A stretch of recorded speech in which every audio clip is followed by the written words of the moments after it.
आम्हाला मुलाचे टॉन्सिल्स काढायचे. टॉन्सिलचं ऑपरेशन करायचंय कारण त्याची उंची वाढत नाही आणि टॉन्सिल्स काढले की उंची वाढायला मदत होते. नमस्कार. एक महत्त्वाचा एक टॉपिक आपल्याकडे बऱ्याचदा पेशंटचे नातेवाईक येतात मुलांना घेऊन आणि त्यांना म्हणतात, "आम्हाला मुलाचे टॉन्सिल्स काढायचे. टॉन्सिलचं ऑपरेशन करायचंय कारण त्याची उंची वाढत नाही आणि टॉन्सिल्स काढले की उंची वाढायला मदत होते." आणि ह्या गोष्टीसाठी बऱ्याचदा पालक आपल्याकडे येतात.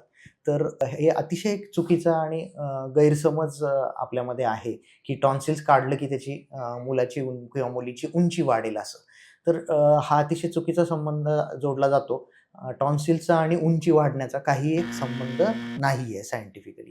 कारण टॉन्सिल काढण्याचं किंवा टॉन्सिलचं ऑपरेशन करण्याची जी काही आपल्या मेडिकल सायन्सप्रमाणे जी काही हे आहेत इंडिकेशन्स आहेत, की वर्षातनं 3 ते 4 वेळा किंवा त्याच्यापेक्षा जास्त वेळा जर टॉन्सिलायटिस होत असेल किंवा टॉन्सिलचं सिव्हिअर इन्फेक्शन 3 ते 4 वेळा वर्षातनं होत असेल किंवा त्यापेक्षा जास्त वेळा होत असेल, तरच टॉन्सिल काढण्याचा किंवा टॉन्सिलचं ऑपरेशन करण्याचा सल्ला बालरोगतज्ञ डॉक्टर किंवा ई-एन-टी सर्जन देतात.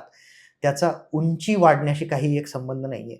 एक थोडंसं असं आहे, की साधारण ज्या वयात टॉन्सिलेक्टमी किंवा टॉन्सिलचं ऑपरेशन केलं जातं 8, 9, 10 वर्षाच्या दरम्यान कॉमनली त्या वयामध्ये मुलांचे ऑपरेशन होतात आणि त्यावेळेस मुलं वयात येण्याचा काळ असतो आणि त्याच्यानंतरच खरी उंची वाढायला सुरुवात होते. त्याच्यामुळे कधी-कधी तो मला वाटतं संबंध समाजामध्ये सगळ्यांकडून जोडला गेलेला आहे आणि तो अतिशय चुकीचा समज आहे. त्याच्यामुळे टॉन्सिल्स आणि उंची या दोन्ही गोष्टींचा संबंध नाही.